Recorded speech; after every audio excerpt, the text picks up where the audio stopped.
समंत भद्राचार्य विरचित रत्नकरण श्रावकाचार शिक्षाव्रतांचं स्वरूप आपण बघतोय. शिक्षाव्रतामधलं सामायिक नावाचं आपण व्रत पाहतोय. शिक्षाव्रत कुठलं? सामायिक. तर सामायिकामध्ये काय सांगितलंय? सामायिक कशाला म्हणायचं? कोण सांगतंय सामायिक कशाला म्हणायचं? सर्व प्रकारच्या पापाचा त्याग, सर्व प्रकारच्या बाहेरील परिग्रहाचा त्याग, त्याग, काही काळापुरता पण पूर्णपणे त्याग, अशा काळापुरता पण पूर्णपणे त्याग, त्याला म्हणायचं सामायिक. हे झालं बाहेरून झालं. अंतरंगातून काय? तर समता भावाला धारण करणं किंवा 12 भावनांचं चिंतन करणं, सगळ्या संसाराच्या दुःखांचं चिंतन करणं. तर हे काय आहे?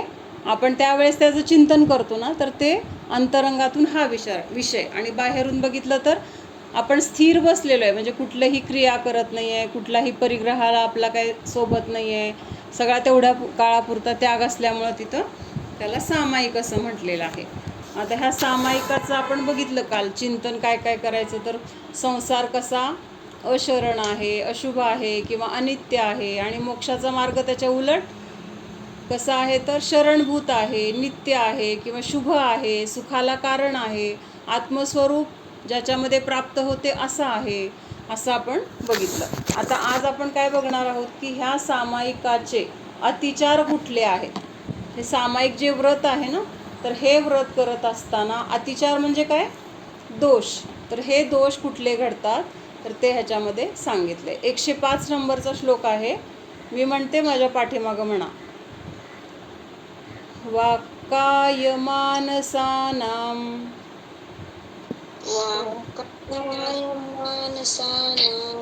दुःप्रणिधानान्यनादरास्मरणे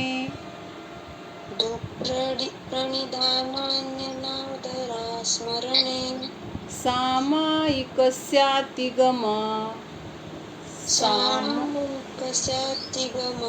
व्यज्यन्ते पंचभावेन. परत म्हणूया सगळे मिळून.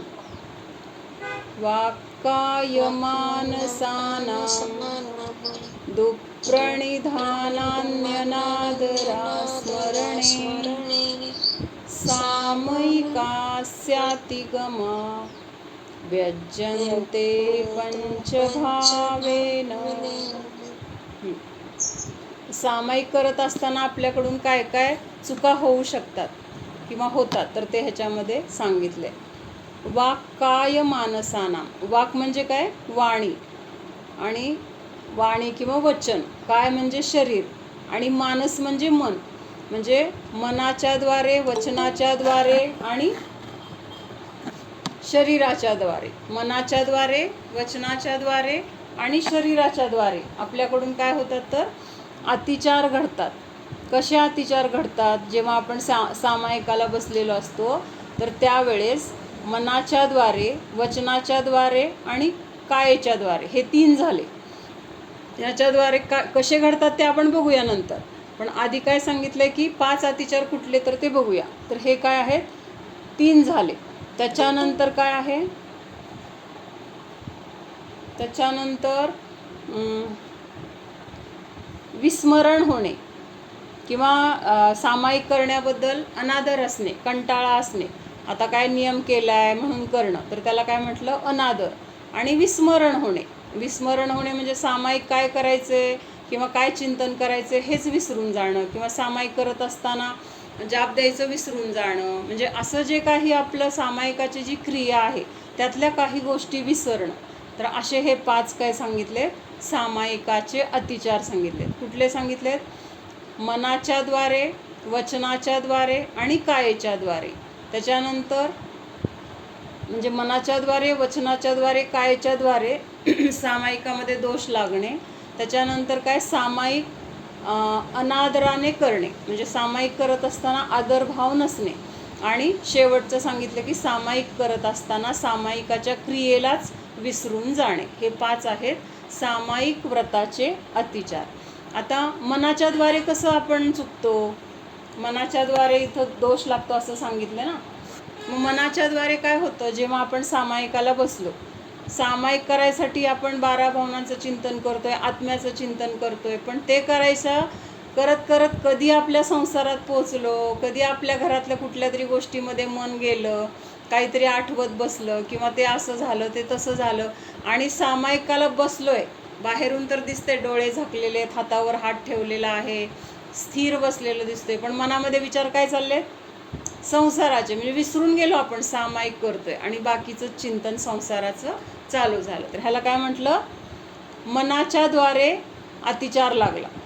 काय, सामायिकाच्या वेळेस जे चिंतन करायला पाहिजे होतं तर ते चिंतन करायचं सोडून आपण बाकीचं चिंतन करत बसलो. कुठलं, संसाराचं असेल, शरीराचं असेल, कुठल्या घडलेल्या घटनेचं असेल, असं जे जे काही चिंतन जे आपल्या सामायिकाला सोडून बाकीचं जे काही चिंतन करत असेल तर त्याचं काय होतंय, अतिचार म्हटला जातो. कशाच्याद्वारे झाला हा अतिचार, मनाच्याद्वारे. का बरं, तर मनामध्ये आपण विचार करतोय, विचार करायला पाहिजे, सामायिकाला ठरवून बसलोय की मला आता सामायिक करायचंय, म्हणून आपण सामायिकासाठी बसलोय, डोळे मिटलेत, हातावर हात ठेवलाय, सगळं निस्संग होऊन बसलोय. निस्संग म्हणजे सगळ्या परिग्रहाचा त्याग करून तिथं बसलोय. जेवढा काही वेळ सामायिक करणार आहे तेवढा वेळ तिथं निस्संग होऊन बसलोय.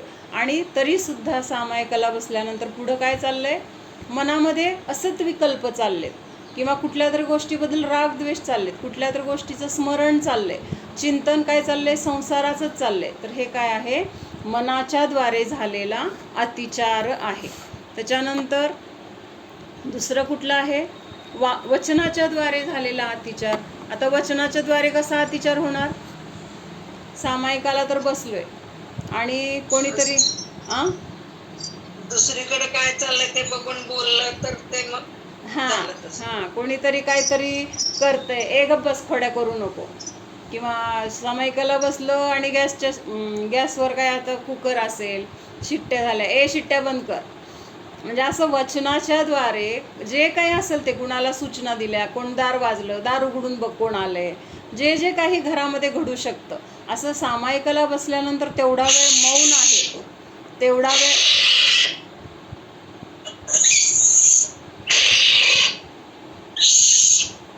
विपू मावशी,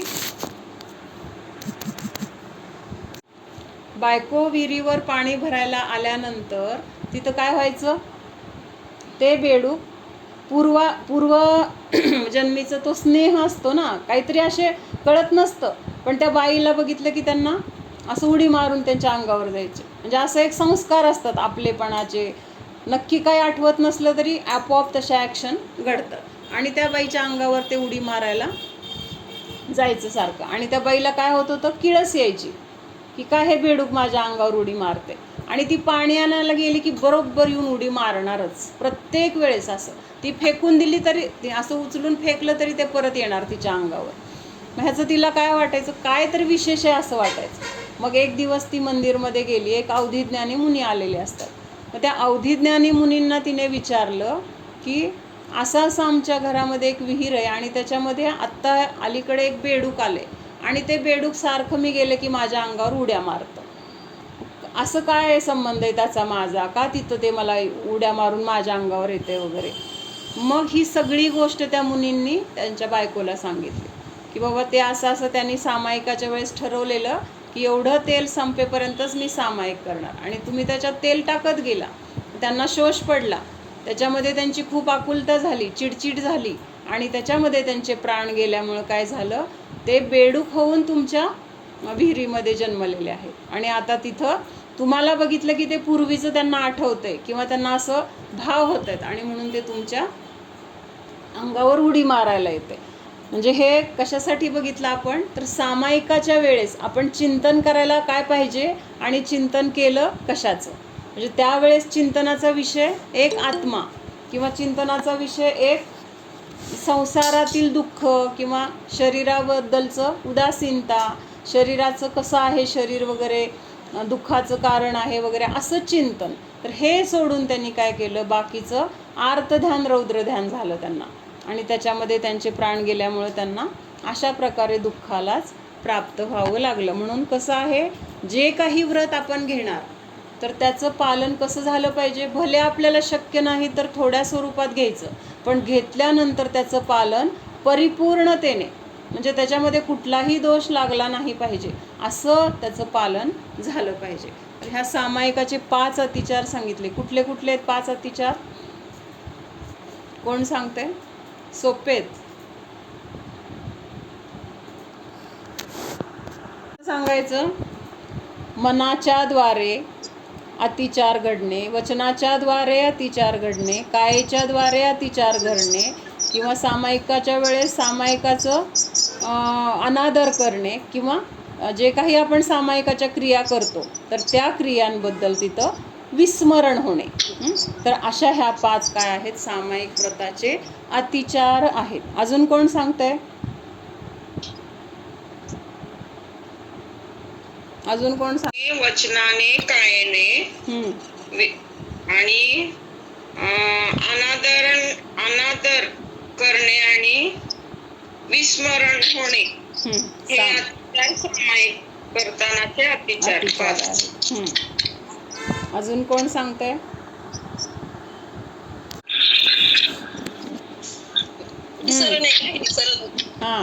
अनादराने सामायिक करणं किंवा विसरणं. सामायिक करताना काय म्हणायचं तेच विसरलं तर हे काय झालं?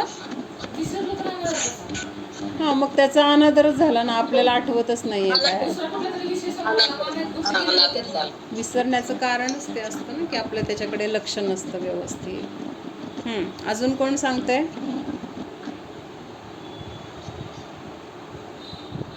मनाच्या द्वारे चुकणं, वचनाच्या द्वारे चुकणं, कायेच्या द्वारे चुकणं, आदर नसणं आणि विस्मरण होणं असे हे 5 अतिचार आहेत. आणि तबून वचनाच्या द्वारे, कायेच्या द्वारे सामायिकामध्ये अतिचार होणं, अनादर होणं आणि विस्मरण होणं हे सामायिक 5 अतिचार.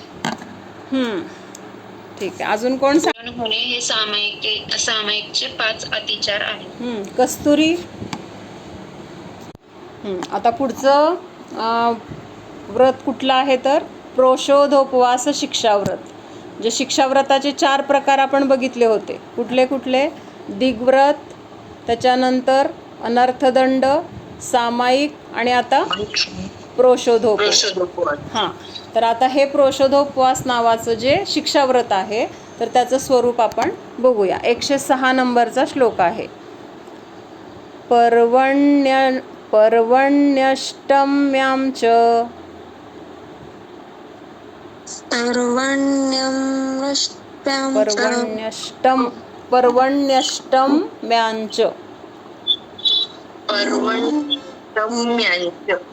ज्ञातव्यः प्रोषधोपवासस्तु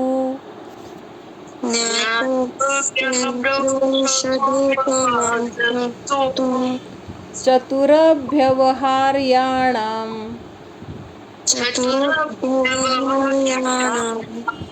प्रत्याख्यानं सदेच्छाभिः.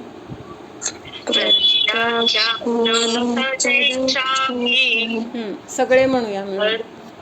न्यष्टम्यां च ज्ञातव्यः प्रोषधोपवासस्तु चतुरभ्यवहार्याणां प्रत्याख्यानं सदेच्छाभिः. तर काय सांगितलं? प्रोषोध उपवास. प्रोषध उपवास म्हणजे काय सांगितलंय? पर्व जे असतात ना, कुठले पर्व आहेत? चतुर्दशी आणि अष्टमी हे काय आहेत तर पर्वतिथी म्हटली जाते. म्हणजे 8 दिवसातून एकदा ह्याला ही तिथी येतात. म्हणजे महिन्यातून 4 वेळा, 2 अष्टमी आणि 2 चतुर्दशी. मग ह्या 4 दिवसांना काय म्हटलं जातं? पर्व म्हटले जातात. मग असे हे पर्वाचे दिवस कुठले कुठले? चतुर्दशी आणि अष्टमी. तर ह्या दिवशी काय करायचं आहे तर सगळं 4 प्रकारच्या आहाराचा प्रत्याख्यान म्हणजे काय? त्याग करून. चतुरभ्यवहार्याणाम म्हणजे चतुरभ्य म्हणजे 4 प्रकारच्या आहाराचा त्याग करून काय करायचं आहे तर अशा प्रकारचा प्रोशोध नावाचा उपवास केला जातो किंवा प्रोशोध नावाचं हे व्रत आहे असं समजलं पाहिजे. काय सांगितलं? अष्टमी आणि चतुर्दशीच्या दिवशी 4 प्रकारच्या आहाराचा त्याग करून काय केलं पाहिजे? प्रोशोध नावाचं हे उपवास केला पाहिजे किंवा ह्यालाच काय म्हणतात? प्रोशोधोपवास नावाचं शिक्षाव्रत असं म्हणतात. चतुर्दशी और अष्टमी के दिन हमेशा के लिए म्हणजे त्या दिवशी पूर्ण व्रत विधान की वांछा से 4 प्रकार के आहार का त्याग करना प्रोशोधोपवास जानना चाहिए. म्हणजे अष्टमी आणि चतुर्दशी ह्या दिवशी काय करायचं आहे? 4 प्रकारच्या आहाराचा त्याग. 4 प्रकारच्या आहाराचा त्याग करायचा म्हणजे काय? 4 प्रकारचे आहार कुठले? कोण सांगते? खाणे, पिणे, चोखणे आणि चाटणे. खाणे पिणे चाटणे आणि चोखणे. हां, खाणे पिणे नाही, खाणे पिणे चाटणे आणि चव बघणे असं काहीतरी आहे. म्हणजे त्यात म्हणजे थोडंसं चव बघितली तर ते सुद्धा काय येणार? आहारामध्येच धरलं जाणार. अशा ह्या 4 प्रकारच्या आहाराचा त्याग करणं तर ह्याला प्रोशोधोपवास असं म्हटलेलं आहे. मग आता ह्या प्रोशोधोपवासाचे परत 3 प्रकार आहेत. कसले 3 प्रकार आहेत? उत्कृष्ट, मध्यम आणि जघन्य. म्हणजे प्रोशोधोपवास करायचा तर अगदी उत्कृष्ट पद्धतीने करायचा असेल तर तो कसा करायचा? किंवा तेवढी आपली शक्ती नसेल तर मध्यम, त्याच्यापेक्षा पण शक्ती कमी असेल तर जघन्य म्हणजे सगळ्यात कमी, हलका, असं तो 3 प्रकाराने प्रोशोधोपवास केला जातो. पहिल्यांदा प्रोशोधोपवास म्हणजे काय समजलं का? अष्टमी आणि चतुर्दशीच्या दिवशी 4 प्रकारच्या आहाराचा त्याग म्हणजे काही खायचं नाही, प्यायचं नाही, कशाची चव बघायची नाही, चाटायचं नाही किंवा नुसतं काय औषध खायचंय तेवढी मोकळीक असं काहीही नाही. म्हणजे त्या दिवशी तोंडामध्ये उपवासच झाला ना. हां, ते उपवासालाच असं 4 प्रकारच्या आहाराचा त्याग, त्याला उपवास म्हणतात. म्हणजे उपवास शब्दाचा अर्थ काय? तर ज्यामध्ये 4 प्रकारच्या आहाराचा त्याग केला जातो तर त्याला उपवास म्हणतात. ते 4 प्रकारच्या आहार काय आहे? तर त्याचं मग हा खुलासा सांगितलाय. मग हां, प्रोशोध म्हणजे काय समजलं सगळ्यांना? नाही त्या दिवशी पुरतं. म्हणजे आता आज अष्टमी आहे तर अष्टमीच्या दिवशी किंवा आता चतुर्दशी आहे तर चतुर्दशीच्या दिवशी म्हणजे आदल्या दिवशी संध्याकाळी दिवस मावळल्यानंतरच नियम घेतला जातो उपवासाचा आणि दुसऱ्या दिवशी अष्टमीचा पूर्ण दिवस आणि नवमीच्या दिवशी सकाळी दिवस उजडेपर्यंत काहीही खायचं नाही, प्यायचं नाही तर त्याला म्हणायचं उपवास. आता पण लाईफ टाईम असं ना मावशी, म्हणजे मरेपर्यंत लाईफ टाईम असं ना, ते तर त्यांनी ह्याच्यामध्ये हमेशा केली असं दिलंय. नाही, ते चुकून आहे. त्याचा अर्थ तसा होऊ शकतो पण तसा नाही आहे. आता हे लिहिले ना तिथं पर्वण्याष्टम्यामचं म्हणजे पर्वतिथी म्हणजे काय? अष्टमी आणि चतुर्दशीला त्या दिवशी हमेशा म्हणजे पूर्ण दिवसभर असा अर्थ घ्यायचा तिथं. ते मला वाटलं अष्टमी आणि चतुर्दशीला म्हणजे लाईफ टाइम त्या 2 दिवस म्हणजे मरेपर्यंत ते 2 दिवस अष्टमी आणि चतुर्दशी. तसं घेऊ शकतो आपण. पण ते म्हणजे व्रत रूपाने घेतलं ना तर बरोबर आहे, तसं घेऊ शकतो. म्हणजे तसा नियम की बाबा आम्ही प्रोशोधोपवास आयुष्यभरासाठी नियम म्हणून करणार तर मग म्हणजे ते 2 दिवस पण लाईफ टाइम असतं. ते 2 दिवस लाईफ टाईम म्हणू शकतो. बरोबर आहे. तर मग उत्कृष्ट प्रोशोधोपवास कशाला म्हणायचं? तर सप्तमीच्या दिवशी दुपारी आपण म्हणजे सप्तमीच्या दिवशी एकासन करायचं. म्हणजे सकाळपासून काही न घेता एकदा जेवण केलं, एकासन केलं की त्याच्यानंतर सप्तमीची संध्याकाळ काही अन्न नाही, अष्टमीचा पूर्ण दिवस आणि रात्र काही नाही, नवमीला पण काय करायचं तर एकासन करायचं. कळलं का? म्हणजे असं हे जर केलं तर हे उत्कृष्ट प्रोशोधोपवास म्हटला जातो. काय सांगितलं? सप्तमी आणि नवमी 2 दिवस एकासन आणि मधला अष्टमीचा काय उपवास पूर्ण. म्हणजे एकूण किती उपवास पडला, समजा आपण आता 12 वाजता सप्तमीला जेवलो, तर दुसऱ्या दिवशी 12 वाजेपर्यंत 24 तास झाले, आहे की नाही. अष्टमीच्या 12 वाजेपर्यंत दुपारी 24 तास झाले आणि नवमीला 12 वाजता आपण उपवास सोडला, तर किती झाले म्हणजे परत 24 तास झाले ना ग. 24 तास म्हणायचं होतं मला. म्हणजे 48 तासाचं तिथं काय झालं, तेवढं उपवास झाला. 48 तास पोटामध्ये अन्न पाणी काहीही नाही. तर हा कसा आहे, तर उत्कृष्ट प्रोषधोपवास म्हटला जातो.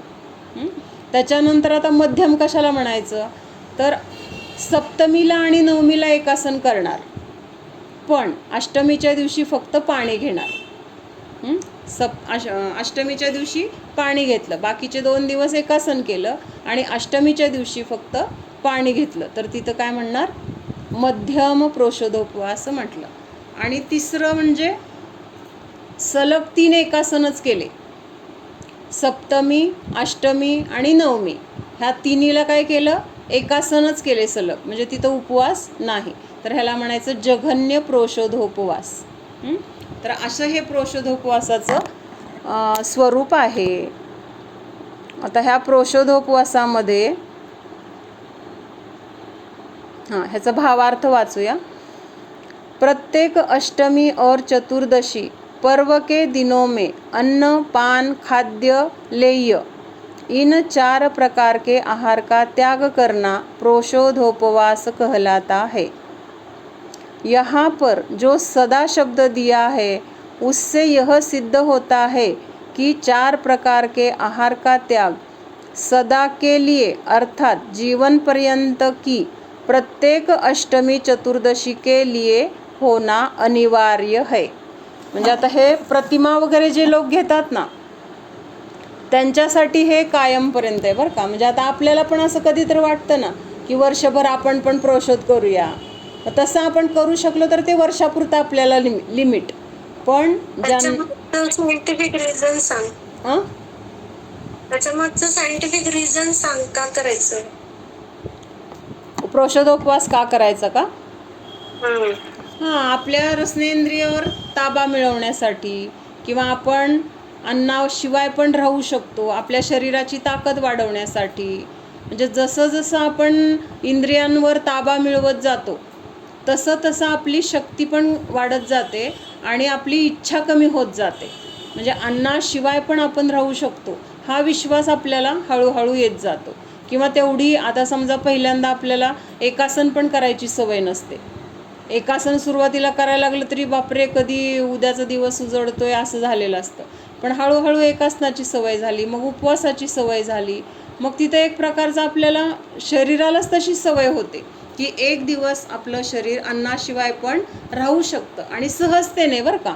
तिथं आकुलता होत नाही किंवा उपवास आहे हे पण लक्षात राहत नाही. म्हणजे ह्याचा मुख्य उद्देश काय आहे, तर तेवढा रसनेंद्रियावर ताबा मिळवायचा. आणि दुसरं म्हणजे काय, दुसरे बाजू काय ह्याची, तर जो वेळ आपला ह्या शरीराला खाऊ पिऊ घालण्यामध्ये किंवा ते स्वयंपाक बनवण्यामध्ये हे सगळं करण्यामध्ये जातो, तर ज्या दिवशी उपवास आहे त्या दिवशी आपल्याला ही कामं करायला लागतात का, जेवायचंच नाही आहे तर काय करायचं. म्हणून मग तो वेळ आपला तिथं धार्मिक ह्याच्यामध्ये घालू शकतो. दुसऱ्यांसाठी करावं लागतं ना सगळ्यांना.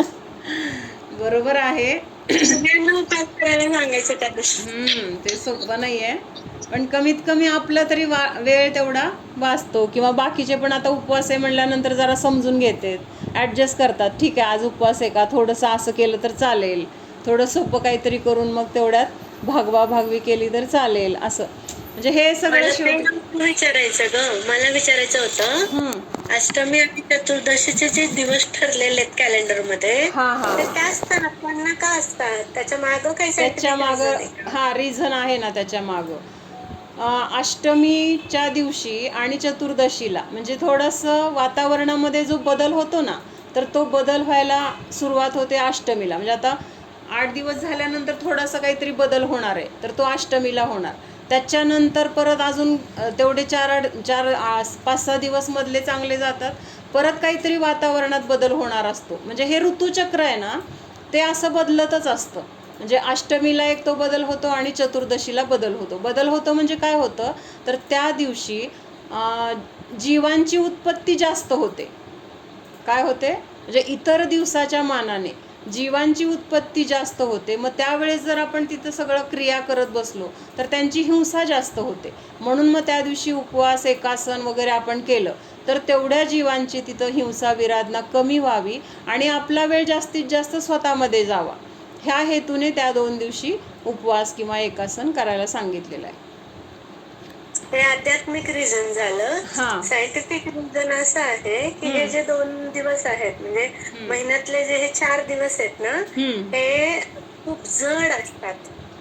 हवेमध्ये खूप जड. तेच ना, वातावरणामध्ये बदल होतो तो हाच, म्हणजे ते बदल होतात ते ह्या दिवशी. जे आहे म्हणून आपण हलकं राहायचं. हवा जड आहे ना, तर हवा जड असते ह्या 4 दिवसात, बरोबर. म्हणून आपण हलकं राहायचं. हो बरोबर. मग त्या दिवशी शरीराला पण आराम द्यायचा आणि जास्तीत जास्त वेळ आपण धार्मिक क्रियेमध्ये घालायचं. मग म्हटलं ना मी, ते वातावरणामध्ये बदल होतात आणि हे बदल सतत थोड्या थोड्या अंशाने सतत चालूच असतात आणि ते 4 दिवस 5-6 दिवसांनी म्हणजे जेव्हा अष्टमी आणि चतुर्दशी येते, म्हणजे आता पौर्णिमा किंवा ही अमावस्या, म्हणजे हे येतात तेव्हा काहीतरी बदल झालेलेच असतात ना. ते बदल जड आहेत आपल्याला. किंवा त्या दिवशी मग जास्तीत जास्त आपण जर असं शास्त्र वगैरे वाचायला पण सांगितलं नाही आहे. भारी म्हणजे अवघड शास्त्र, कर्णानुयोगाचे वगैरे, कारण आपली बुद्धी पण त्यावेळेस मंद होते जरा आणि त्या बुद्धीला जास्त तिथं ताण द्यायचं नाही, म्हणून तशी शास्त्र पण त्यावेळेस वाचायची नाही आहेत असं सांगितलेलं आहे. आणि खाल्ल्या पिल्ल्यांनी अजून जास्त आजार पण येतं, सुस्त होतो. बरोबर. तर असे हे प्रोषोधोपवासाचे 3 प्रकार आहेत.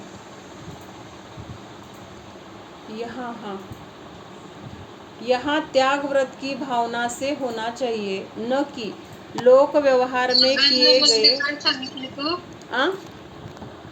न कि लोक व्यवहार में किए गए धारणा आदि की भावना से, अर्थात अपनी किसी मांग को स्वीकार करने के लिए त्याग आदि करना धारणा है.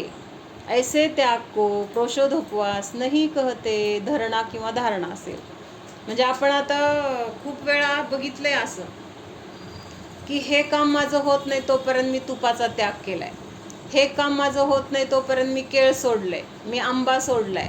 म्हणजे असं जर काय अपेक्षा करून आपण जर ती गोष्ट करत असेल, म्हणजे माझं हे काम व्हावं म्हणून मी हे प्रोषोध करतोय, अशा भावनेने जर आपण हे करत असेल तर त्याला प्रोषोधोपवास म्हणता येणार नाही किंवा ते प्रोषोधोपवास नावाचं शिक्षाव्रत नाही असं सांगितलंय. म्हणजे असं कुठल्याही, आता हे व्रतामध्ये सांगितलंय म्हणूनच नाही, कुठल्याही व्यवहारामधल्या कुठल्याही गोष्टीसाठी आपण जर असं एखादी वस्तू सोडत असेल तर ते काय आहे, चुकीचं आहे. म्हणजे तिथं अपेक्षा झाली ना, म्हणजे ते काम व्हावं म्हणून मी ही गोष्ट सोडणार, मग ती गोष्ट सोडल्यामुळे ते काम होणार आहे असं थोडंच आहे. आपण एखादी गोष्ट खायची सोडली म्हणजे ते काम होणार आहे असं थोडंच आहे. जर आपलं पुण्य कर्म असेल तर ते काम होणार आहे, तिथं हे सोडायची पण गरज नाही आहे. असं खूप पूर्वी तर खूप ऐकलं जायचं किंवा काहीतरी एवढे 9 तिथे जाऊन आम्ही एवढ्या वेळा दर्शन करणार, 11 वेळा, 7 वेळा, 5 वेळा चालत जाणार. कशासाठी, तर माझं ते काम व्हावं म्हणून. म्हणजे त्या गोष्टीच्या मागं काहीतरी आपली इच्छा अपेक्षा असेल आणि त्या अपेक्षेने जर आपण असा काही नियम केला असेल तर ते काय आहे, तर चुकीचं आहे. आता पण लोक असे खूप आहेत आपल्यात. हो खूप आहेत, बरोबर आहे. म्हणूनच सांगते मी, म्हणजे काय आता घरामध्ये काहीतरी काम रखडलंय किंवा होत नाहीये, आपण खूप प्रयत्न करून सुद्धा त्याच्यामध्ये सारखे अडथळा येत आहेत, मग त्यावेळेस मी एवढं सोडतो किंवा मी एवढ्या वेळा दर्शनाला तिथं जाऊन येतो. म्हणजे ते कासाराष्ट्राला वगैरे जाणे असं खूप आहे बरं का. कासाराष्ट्र एक आपल्या माहितीतलं आहे.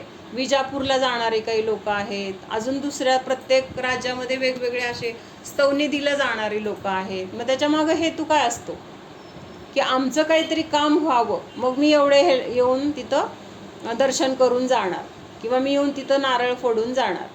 मग हे देवाला लाच दिल्यासारखं नाही का वाटत? म्हणजे देव पण आपल्यापेक्षा म्हणजे हलक्या प्रतीचा झाला की नाही? म्हणजे एवढं लोकांचा समज पण आहे किंवा त्याने आल्यावर म्हणतात आमचं काम पूर्ण झालं किंवा आमचं हे झालं तर हा मग सगळ्यांचं होतं का? झालं असं म्हणतो आपण. हा म्हणतो की आपण, सगळ्यांचं होतंय का? पण तिथं जेवढी लोक दर्शनाला येतात, जी लोक जातात ना त्यांना आपण सहज आलं की विचारलं ना, नाही आमची मनोकामना पूर्ण झाली म्हणतात, आता आमचं झालं, आमचं याच्यामुळे सक्सेस झालं. असं योगायोगाने झालेलं असू शकतं. कसं असतं म्हणजे काय म्हणायचं ते, त्यावेळेस त्यांच्या पुण्यकर्माचा उदय असेल आणि योगायोगाने तिथं ते दर्शनाला गेले, त्याच वेळेस पुण्याचा उदय असेल तर ते काम झालं, काम होतं. मग ते आरोप काय येतो, तिथं गेल्यामुळे आमचं काम झालं. पण असे कितीतरी लोक आहेत की तिथं गेल्यानंतर जाऊन कितीतरी वेळा फेऱ्या घालून किंवा दर्शन करून आले तरी त्यांची कामं झालेली आहेत. असं असतं तर मग सगळे लोक सुखी झाले नसते का? आज आपण जरी किती आपल्याला माहित आहे ना, आपण सुखी आहोत का? आपल्या पण काही ना काही इच्छा आहेत की नाही? मग तिथं जाऊन त्या देवाला आपण जर दर्शन करतो किंवा एवढं येऊन नवस करतो आणि आम्ही एवढं येऊन इथं काय असतं ते ठरवलेल्या वेळा येतो, असं जर आपण तिथं सांगितलं तर आपलं काम होणार आहे ह्याची गॅरंटी आहे का? मुळात मानसिक समाधान मिळतं असं वाटतं की नाही? वाटतं म्हणजे हे चुकीचं वाटत नाही ना. मग झालं तर मग सगळ्यांनाच व्हायला पाहिजे. देवाने जर मदत केली असेल ना तर देव सगळ्यांनाच करणार, एकाला करणार आणि एकाला नाही करणार असं कसं होणार? हेच आपल्याला समजून घ्यायचंय की बाबा आपल्या धर्माचं मूळ तत्व काय आहे, की आपलं जे काही फळ आपल्याला मिळते, आपलं जे काही काम होतंय किंवा होत नाहीये, आपल्याला जे काही अनुकूलता मिळते किंवा प्रतिकूलता मिळते, त्याचं सगळ्यात महत्त्वाचं कारण आहे आपण जसं कर्म बांधलेलं असेल त्या कर्माचा जसा उदय येईल तसं आपलं काम होतंय किंवा होत नाहीये. म्हणजे पुण्याचा उदय असेल तर आपलं काम नियमाने होणार आणि पापाचा उदय असेल तर इकडचं तिकडं जग झालं तरी तिथं आपल्याला कोणी ते मदत करू शकणार नाही. हा विश्वास आपल्याला पाहिजे. जिथं अरिहंत भगवान सगळ्यात श्रेष्ठ कोण आहे? पंचपरमेष्ठी सगळ्यात श्रेष्ठ म्हटलं की नाही? परमपदावर जे श्रेष्ठ आहेत त्यांच्यापेक्षा हे श्रेष्ठ देव झाले का? मग आपण ज्यांना नवस बोलतो किंवा ज्यांना आपण काय म्हणतो, आता हे स्तवनिधीला वगैरे काय तिथं क्षेत्रपाळ वगैरे आहेत ना, पद्मावती क्षेत्रपाळ, तर तिथं ते देव अरिहंत भगवंतांपेक्षा मोठे झाले का? बोला, कोण बोलते? नेहा.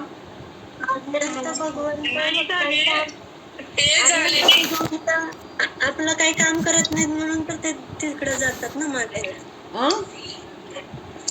अरिहंत भगवंत आपलं काही, भगवान जर ते काम करू शकत नसतील तर ते देव कसे करू शकणार? कारण पॉवर कुणाकडे जास्त आहे? पॉवर कुणाकडे जास्त आहे? श्रेष्ठ कोण आहेत? त्या देवांमध्ये पंचपरमेष्ठींमध्ये ह्या क्षेत्रपाळचं पद्मावतीचं नाव आहे का? अरिहंतांना नमस्कार, सिद्धांना नमस्कार, आचार्यांना नमस्कार, उपाध्यायांना नमस्कार, सर्व साधूंना नमस्कार. त्याच्यामध्ये आर्यिकांना सुद्धा घेतलेलं नाही आहे.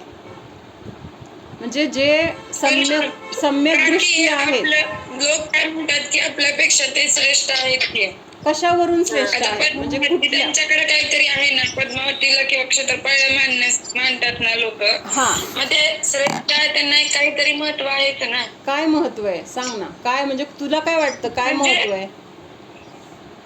असं लोकांची एक धारणा आहे की बाबा नाही, लोकांची दर्शन केलं किंवा काय झालं. लोकांची धारणा असू दे, लोकांची धारणा का झालीये, त्याच्या मागं कारण काय, हे जर आपण बघत गेलं ना तर आपल्याला एवढं दिसतं की देखादेखी सगळे करतात. कुणाचं तरी ऐकलेलं असतं, ह्या देवीची ओटी भरली की आमचं काम झालं म्हणलं की तिथं बाकीचे 10 जण जाऊन ओटी भरतात. पण त्या 10 मध्ये किती जणांचं काम होतंय किंवा झालं का ह्याचा पुढं कोणी विचार करत नाही. म्हणजे काय असतं ना, ते कुठल्या तरी देवीला वडाच्या काय ते वडाच्या झाडाला दरवेळेस ते वटसावित्रीला पूजा करतात. कशासाठी? तर नवऱ्याचा वटपौर्णिमेला नवऱ्याला आयुष्य भरपूर लाभो किंवा 7 जन्मी मला हाच नवरा मिळो. मग त्या वडाच्या झाडाला फेऱ्या घालणारे त्यांचा नवरा मरत नाही का? मागच्या जन्मी तोच नवरा होता कशावरून, पुढच्या जन्मी तोच मिळणार कशावरून, किंवा एवढं आयुष्यभर त्या वडाला फेऱ्या घातल्या तरी पण कितीतरी वेळा आधी नवरा मिळालेला दिसून येतच आहे की. सर्वे करायला पाहिजे ह्या गोष्टीचा.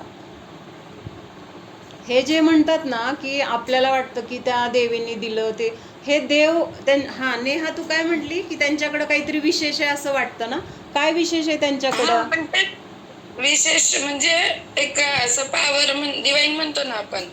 आता सगळ्यांनी नीट लक्ष देऊन ऐका आणि एक पक्का विचार करा. विचार करा म्हणजे स्वतः विचार करून निर्णय ठरवा. मी सांगते म्हणून अजिबात नाही. आपण 4 गती बघतो. 4 गती माहिती आहेत आपल्याला. नेहा कुठल्या आहेत 4 गती? देवगती, मनुष्यगती, तिर्यंच गती आणि नरगती. 4 गती आहेत. म्हणजे ह्या 4 गतींना मिळून संसार म्हटले. संसार कशाला म्हटले तर ह्या 4 गतींना मिळून संसार म्हटले. मग आता आपण मनुष्य गतीमध्ये आलो किंवा नरगतीमध्ये, तिर्यंच गतीमध्ये किंवा देवगतीमध्ये. ह्या 4 गतीमध्ये जन्म घेण्याचं काहीतरी कारण आहे. काय कारण आहे कोण सांगेल?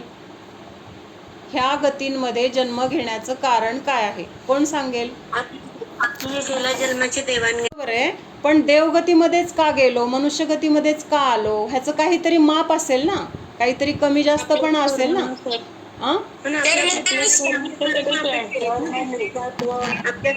कर्मानुसार ह्याच्यात नाही, देवगतीत पण नाहीये.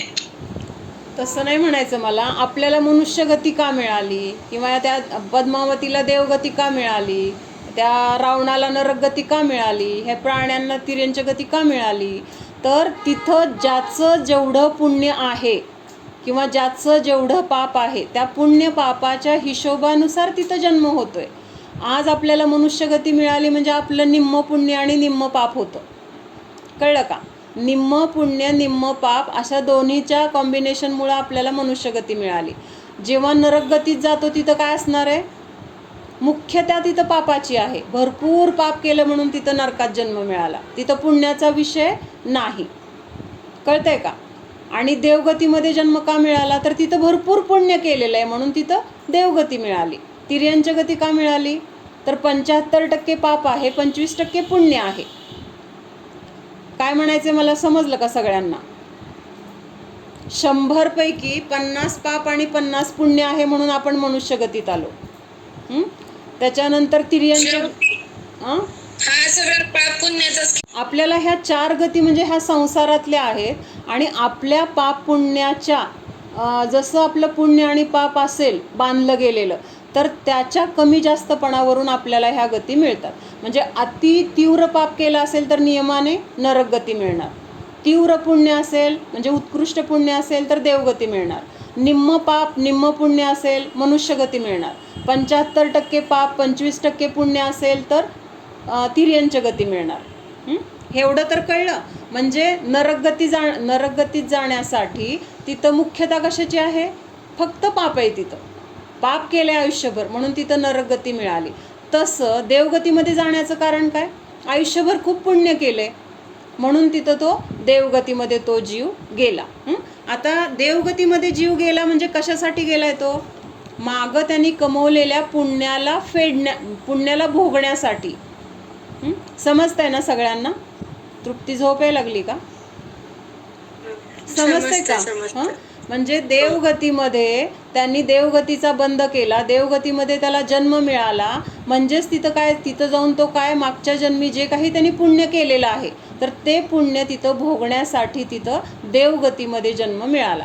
कारण तिथं बिलकुल कसलंही दुःख नाही आहे. देवगतीमधल्या प्रत्येक जीवाला तिथं काय आहे? कसलंही कष्ट करायचे कारण नाही आहे, कसली भीती नाही आहे, कसला रोग नाही आहे. म्हणजे त्यामुळं तिथं सगळी अनुकूलता आहे. आणि ही सगळी अनुकूलता त्यांनी मागच्या जन्मी केलेल्या पुण्याचं फक्त फळ आहे. पण ही जी अनुकूलता आहे ही अनुकूलता त्यांना कायमस्वरूपाची आहे का? काही दिवसांनी जेव्हा त्यांचं आयुष्य तिथलं संपणार आहे तेव्हा ते नियमाने परत दुसऱ्या गतीमध्ये येऊन जन्मणार आहेत. मनुष्य गतीमध्ये येतील, तिर्यंच गतीमध्ये जातील. मग ते देव पण कुठे राहिलं आता? म्हणजे आता काही पण ते देवच आहेत चांगले तर मग तिर्यंचला काय जातील? तिथं गेल्यानंतर भोगण्याची आसक्ती. इतकं तिथलं आयुष्य इतकं सगळं भोग भोगायला मिळत आहेत, इतकं सगळं छान आहे, सुख सुख सुखच आहे तिथं. त्यामुळं त्यांना देवधर्म सुचतच नाही, त्यांना फक्त भोग भोगण्यामध्येच त्यांचा वेळ जातो. म्हणून म्हटलेलं ना, अंत में विलखे छह छह मास, कहे हम कैसे उसको देव. म्हणजे शेवटी त्यांचं 6 महिने आयुष्य जेव्हा राहिलं, तर आयुष्य 6 महिने राहिल्यानंतर त्यांच्या लक्षात येतं की माझ्या अंगावरचे सगळे दागिने असे तेजहीन कसे झालेत, किंवा माझ्या अंगावरच्या फुलाच्या माळा सुकल्यात कशा, माझी कांती अशी निस्तेज का झाली आहे, असं त्यांना विचार येतो. आणि मग ते अवधी ज्ञानाने जाणतात, तर त्यांच्या लक्षात येतं की माझं आयुष्य आता फक्त 6 महिने राहिले. म्हणजे एवढे हजारो लाखो वर्षाचं आयुष्य त्यांचं कसं संपलं हेच त्यांना कळत नाही. व्यवहारात आत्ता आपण पण बघू शकतो, सुखाचे जर काळ असेल तर आपल्याला वेळ कसा गेला कळत नाही, आणि दुःखाचा असेल तर आपण संपत नाही आपण म्हणतो. एक दिवस आपल्याला 1 वर्षासारखा झाला असं पण म्हणतो आपण, पण सुखासाठी असं म्हणतो का आपण? तसं त्या देवगतीमध्ये ते देव काय करतात, तर सुख भोगण्यामध्ये एवढे तल्लीन होतात. आणि मग जेव्हा कळतं की आपल्या आयुष्यात 6 महिने राहिले, आणि मग ते काय करतात, तिथं हाय हाय करतात. अक्षरशः आपण इथं रडतो ना, हाय हाय हाय करून तिथं ते रडतात, आकुलता करतात. आणि त्याचं फळ ते 6 महिने सतत आक्रोश आकुलता केल्यामुळं त्यांना तिर्यंच गती मिळते. जो विमानवासी हूँ थाय, सम्यक दर्शन बिन दुःख पाय, तहते च यथावर तनदरे. म्हणजे स्वर्गामधला देव सम्यक दृष्टी नाही आहे, भोग भोगण्यामध्ये आसक्तीमध्ये सगळं आयुष्य घालवलंय. आणि जेव्हा त्याचे 6 महिने राहिलेत, तेव्हा त्या 6 महिन्यामध्ये रडून रडून रडून त्यांनी इतकी आकुलता केली की त्याचं फळ म्हणून त्याला आता एकेंद्रिय स्थावरमध्ये येऊन जन्मला तो. मग हे कसं आम्हाला स्वाध्याय शिकवते तसं त्यांना कोण शिकवत नाही. त्यांना कोण शिकवण्यापेक्षा त्यांचे भाव असायला पाहिजेत ना. मी थोडंच तुम्हाला शिकवते, तुमचे भाव आहेत, तुमचं पुण्य आहे, तुम्हाला ऐकण्याची इच्छा आहे म्हणून तुम्ही इथं गोळा झालाय. म्हणजे मी फक्त निमित्त आहे. तसं त्यांचं जर तिथं त्यांना निमित्त नसेल किंवा त्यांचे तसे भाव नसतील तर निमित्त मिळणार नाही त्यांना. हां, तर आता ही पद्मावती वगैरे जे आहे ना, धर्णेंद्र, पद्मावती किंवा जे देवी देवता आपण ज्यांची ओटी भरतो किंवा ज्यांना आपण म्हणतो की ते आपल्यापेक्षा श्रेष्ठ आहेत, तर ते कुठल्या अपेक्षेने श्रेष्ठ आहेत, तर आत्ता आपल्याकडं निम्म पुण्य आणि निम्म पाप आहे, आणि त्यांच्याकडं काय आहे, 100% पुण्य आहे. मग ते पुण्य पण एक दिवस संपणार आहे. म्हणजे आज माझ्याकडे 50 रुपये आहेत आणि त्यांच्याकडे 100 रुपये आहेत, फरक एवढाच आहे. 50 रुपये पण संपणार आहेत आणि 100 रुपये पण संपणार आहेत. 100 रुपये आहेत म्हणून ते त्यांच्या पाया पडायचं असं म्हटलं तर व्यवहारात आपल्याला पटेल का? व्यवहारामध्ये एखाद्याकडे करोड रुपये आहेत आणि आपल्याकडे 1 लाख रुपये आहेत, मग त्याच्याकडे करोड रुपये आहेत म्हणून आपण त्याच्या रोज जाऊन पाया पडणार का? कुणाला पटतं इथं सांगा मला? नाही, आपल्यापेक्षा जास्त आहेत ना त्याच्याकडे. मग त्याला मान आहे, त्याच्याकडे गाडी आहे, त्याला मोठे लोक मानतायत किंवा त्याला सगळेजण सलाम करतायत, मोठे मोठे अधिकारी त्याच्या अधीन आहेत. मग काय होते त्याला? पाया नाही पडणार, पण ते गरजेला हे व्यवहाराने असलं म्हणजे हे जे नीतीने धर्म ना असा नाही आहे धर्म. तिथं खोटं नाही आहे. जे खरं आहे, खऱ्या अपेक्षेने जर बघायला गेलं तर हे योग्य आहे का? नीतीने बघायला गेलं तर काय, आपण म्हणताना पण म्हणतो असेल तो त्याच्या घरचा श्रीमंत, मी माझ्या घरी चटणी भाकरी राहून खाऊ, पण कशाला त्याची हंजी करायची, काय कारण आहे असं म्हणतो आपण. अशी आपली भावना असते. मग हे स्वर्गातले देव पण त्या करोड रुपयेवाल्यासारखे आहेत. फक्त त्यांच्याकडे आत्ता काही काळापुरतं हे सौख्य किंवा सुख स्वर्गातलं त्यांना मिळालंय, कारण त्यांनी मागच्या जन्मी पुण्य केले. किंवा अजून एक दुसरं उदाहरण घ्यायचं म्हणजे वर्गामध्ये 4 प्रकारची मुलं आहेत एकाच वर्गामध्ये. तर एक आहे 90% पुढचा, दुसरा आहे 70% वाला, तिसरा आहे 50% वाला, आणि चौथा आहे एकदम 35पेक्षा कमीवाला. लक्षात येत आहे ना? मग आता 35% वाला त्या 90% वाल्याच्या पाया पडणार का देव म्हणून? हां, त्याचं मार्गदर्शन एक वेळ तो घेऊ शकेल, पण जसा आदर शिक्षकांना दिला जातो, शिक्षकांच्या जेवढं पाया पडला जातो किंवा विनय केला जातो, तसा त्या विद्यार्थ्याचा विनय केला जाईल का? नाही आहे. तो पण शेवटी वर्गातला विद्यार्थीच आहे. असेल काही कारणामुळे, त्याची बुद्धी असेल किंवा त्यांनी कष्ट जास्त केले असतील, म्हणजेच त्यांनी पुण्य जास्त केले. तसं हे स्वर्गामधले देवी देवता हे फक्त आपल्यापेक्षा जास्त पुण्यवान आहेत. बाकी काहीही त्यांच्यात आणि आपल्यामध्ये फरक नाही. ते पण संसारी आहेत, त्यांच्याकडे पण 8 कर्म आहेत, आपल्याकडे पण 8च कर्म आहेत. त्यांना पण अजून हे सगळं दुःख आहे, जे जरी तिथं आत्ता त्यांना काही काळापुरतं सुख वाटतंय, पण ते सुद्धा तिथून, आणि ते सुद्धा खरं सुख नाही आहे. कारण तिथं ते सुख भोगामध्ये ते अडकत आहेत, तर त्याचं पाप नियमाने ते पाप कर्माला बांधत आहेत आणि तिथून येऊन म्हणूनच तिर्यंच्या गतीमध्ये जात आहेत. दुसरं अजून एक महत्त्वाचं, आत्तापर्यंत झालेला विषय क्लिअर झाला सगळ्यांना? आशा आहेस का तू? आशा, नेहा, बोला काकी. हां, पटलं का काय आत्ता जो विषय झाला तो लक्षात आला का? समजलं. हां, आता दुसरा म्हणजे काय माहिती का, मनुष्य गती जी आहे ना, मनुष्य गतीला जंक्शन म्हटले. जंक्शन काय असतं? जंक्शन म्हणजे तिथून आपल्याला कुठंही जायचं असलं तर गाड्या मिळतात, कुठल्याही गावाला जायला तिथून गाड्या मिळतात, म्हणून त्याला जंक्शन म्हटले. तसं मनुष्यगती हे जंक्शन आहे. म्हणजे मनुष्यगतीमधून आपण नरकात जाऊ शकतो, स्वर्गात जाऊ शकतो, तिर्यंच्या गतीत जाऊ शकतो, परत मनुष्यगतीमध्ये पण येऊ शकतो आणि सिद्धगतीमध्ये पण जाऊ शकतो, म्हणजे मोक्षाला पण जाऊ शकतो. मग बाकीच्या कुठल्याही गतीमधून आपल्याला मोक्षाला जायला चान्स नाही. मनुष्यगतीमध्ये संयम धारण करता येतो. काय धारण करता येतो? संयम धारण करण्याची योग्यता फक्त मनुष्यांमध्ये आहे. देवगतीमध्ये संयम त्यांना धारण करायचं म्हटलं तरी ते संयम धारण करू शकत नाहीत. म्हणजे त्यांची तिथं तेवढं काय आहे, काय म्हणायचं त्याला, त्यांना तो अधिकार नाही किंवा त्यांची तेवढी क्षमताच नाही. एवढे पुण्यवान आहेत पण तिथं ते एकही नियम घेऊ शकत नाहीत. मग आपण इथं नियम घेतो. म्हणजे आता आपण गुणस्थानांचं बघितलं होतं ना मध्ये, गुणस्थान 1 ते 14 गुणस्थान आहेत. तर मनुष्यगतीमध्ये 1 ते 14 गुणस्थान पार करण्याची योग्यता आहे. गुणस्थानाच्या अतीत होण्याची म्हणजेच सिद्ध अवस्थेला प्राप्त होण्याची पण शक्ती मनुष्य अवस्थेमध्ये आहेत. आणि देवगतीमध्ये किती आहेत?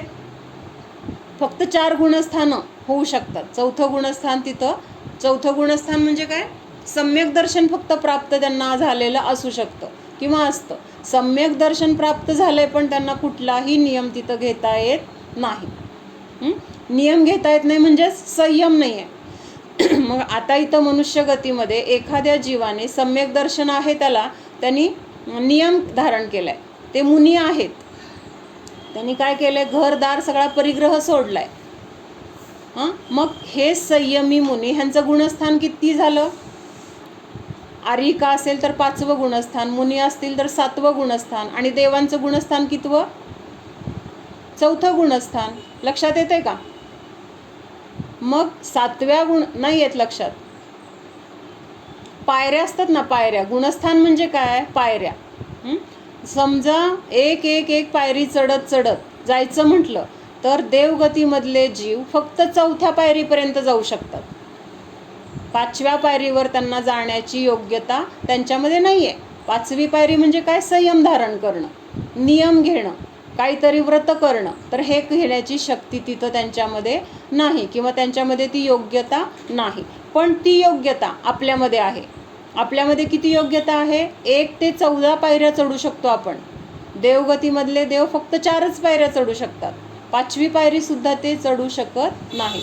आणि मनुष्यगतीमधले जीव 14 पायऱ्या चढून त्याच्या पुढं पण जाण्याची शक्ती म्हणजे सिद्ध होण्याची शक्ती पण ह्या मनुष्यांमध्ये आहे.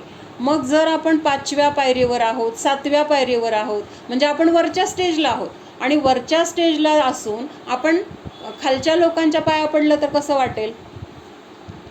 योग्य आहे का? मग तसं हे देवी देवता 4थ्या पायरीवर आहेत आणि आपणच भारी झालो. आपणच भारी आहोत. आपणच भारी आहोत कारण आपण संयम घेऊ शकतो. पैशाने मोठं नसतं माणूस, त्याच्या गुणांनी मोठं असतं. माणसाला आपण व्यवहारामध्ये पण काय म्हणतो? पैसा नसला तरी चालेल पण गुण पाहिजेत चांगली, सदाचार पाहिजे, प्रामाणिकपणा पाहिजे. आणि ती गुणं जिथं आहेत तर त्या गुणांना वाव जिथं मिळतो तर ती मनुष्यगती आहे. आणि अशा गुणांचा वाव तिथं कसा झालाय? गुणांचा विकास झालाय. आणि देवगतीमध्ये विकास काय आहे? 4थ्या पायरीपर्यंत होण्याचाच विकास आहे, त्याच्या पुढं त्यांचा विकास होऊ शकत नाही. मग आपण एखादा जरी नियम आपण घेतलेला असेल की बाबा मी रात्री जेवणार नाही, तरीसुद्धा आपल्यापेक्षा देवांपेक्षा आपण श्रेष्ठ झालो. कळलं का? ते आपल्याला वंदन करतात, आपण त्यांना वंदन करायची गरज नाही. ही वस्तुस्थिती आहे.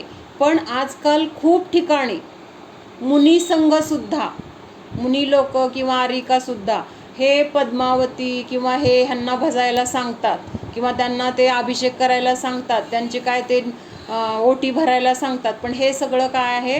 पूर्ण मिथ्यात्व आहे. आणि आत्ता जे आपण बघितले ना कारण त्याच्या मागची, देवगतीमध्ये देव का गेला? पुण्याच्या उदयामध्ये गेला. पण तिथं तो संयम घेऊ शकत नाही. संयम घेण्याची शक्ती कुणामध्ये आहे? तर आपल्यामध्ये आहे. मग आपली पायरी जर वर असेल, म्हणजे आपल्याला काही त्यांचा अपमान करायचा नाही आहे, पण आपण जर पुढं वरती चढत असेल तर तिथून उतरून खाली येऊन पाया पडणार का? त्यांच्याकडे काय आपल्यापेक्षा श्रेष्ठ नाहीच आहे. ज्या गोष्टीला पैसा आहे म्हणून जर पाया पडलं तर तिथं आपल्याला लोचट म्हणतील, मग लाळ घोटे म्हणतील, मग म्हणतात की नाही, व्यवहारामध्ये असंच म्हणतात. पण आपल्याला पैशाला महत्त्व आहे का गुणांना महत्त्व आहे? मग गुण आपल्याला इथं मनुष्यगतीमध्ये ह्या गुणांचा विकास म्हणजेच ह्या पायऱ्या एक पायऱ्या वर चढत जातो आपण, आणि तिथं आपल्या स्वतःचा खरा विकास होतोय. आपल्याला खऱ्या सुखाची पायरी किंवा इथून आपल्याला कुठंही जाण्याची योग्यता आपल्याला ह्या मनुष्यगतीमध्ये आहे. म्हणून हे देवी देवता किंवा हे क्षेत्रपाळ जरी कुणी म्हटलं, कुणी बळजबरी केली किंवा आपलं कुलदैवत आहे, आपल्या घरात परंपरेने चालत आलेलं आहे, आपण जर नाही केलं तर ते आपल्याला काय करतील? काहीतरी आपल्यावर काहीतरी संकट आणतील किंवा आपल्याला काहीतरी त्रास देतील, कोप होईल. तर असं काहीही होत नसतं. जसं आपल्याला ते चांगलं करू शकत नाहीत तसं ते आपलं वाईट पण करू शकत नाहीत. का करू शकत नाहीत? आपलं चांगलं किंवा वाईट होणं आपल्या कर्माच्या अधीन आहे. ते कसं करू शकणार?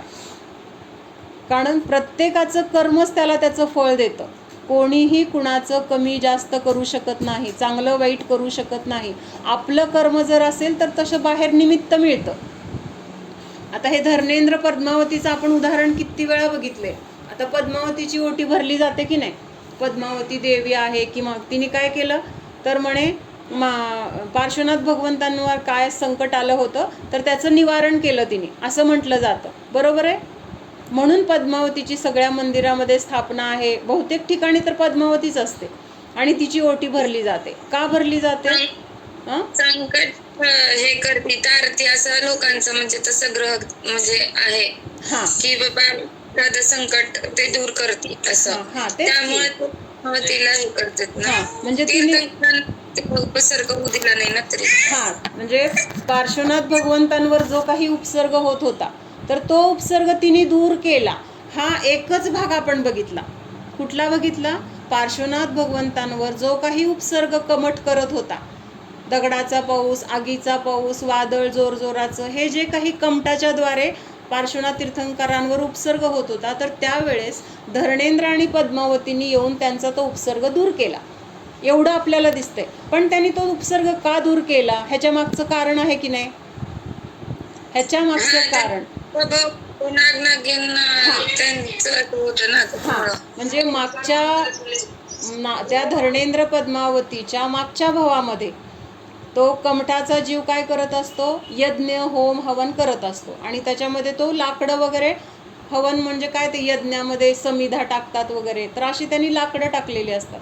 आणि तिकडून पार्श्वनाथ भगवान, अजून त्यांनी दीक्षा घेतलेली नाही आहे, तिकडून त्या चाललेले असतात त्या रस्त्याने आणि त्यांना दिसतं की हा आपला भाऊ काय करतोय तर होम हवन करतोय आणि त्याच्यामध्ये जी लाकडं आहेत तर त्याच्यामध्ये कितीतरी जीवांची हिंसा होती आणि ते अवधिज्ञानी असतात. मग ते सांगतात अरे तू काय करतोय, हे किती चुकीचं आहे, किती जीवांना मारतोयस.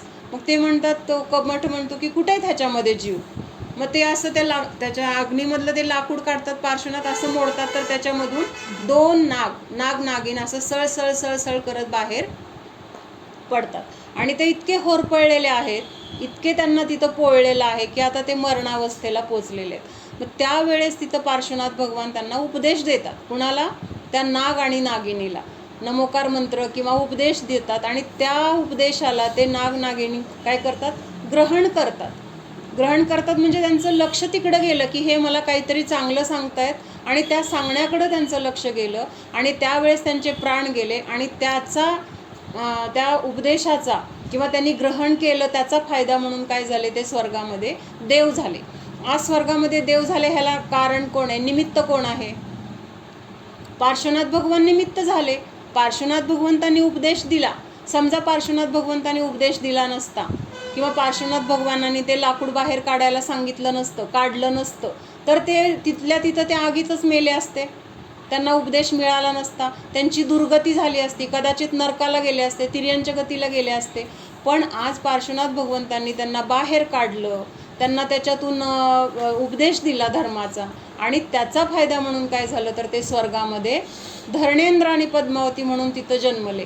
आणि मग जेव्हा पार्श्वनाथांवर परत संकट आले, मग त्यावेळेस त्यांना काय आठवलं की अरे ह्यांनीच आम्हाला वाचवलं, ह्यांनीच आम्हाला ह्या आगीतून बाहेर काढून उपदेश दिला, त्याचंच फळ म्हणून आज आम्ही स्वर्गामध्ये एवढं सुखाचं किंवा एवढ्या सगळ्या ह्याचं भोग घेत आहोत, इतक्या उच्च पदावर आम्ही आहोत. म्हणून मग त्या उपकाराची परतफेड करण्यासाठी ते काय झाले, तिथं आले, पार्श्वनाथांचा उपसर्ग त्यांनी दूर केला. म्हणजे काय झाली, फक्त देवाणघेवाण झाली आहे. कळतंय का? देवाणघेवाण झाली. अगोदर पार्श्वनाथांनी त्यांना उपकार केला, मग त्यांच्या पार्श्वनाथांवर आलेलं संकट त्यांनी दूर करून उपकार त्यांचा परतफेड केली. कळतंय का नेहा?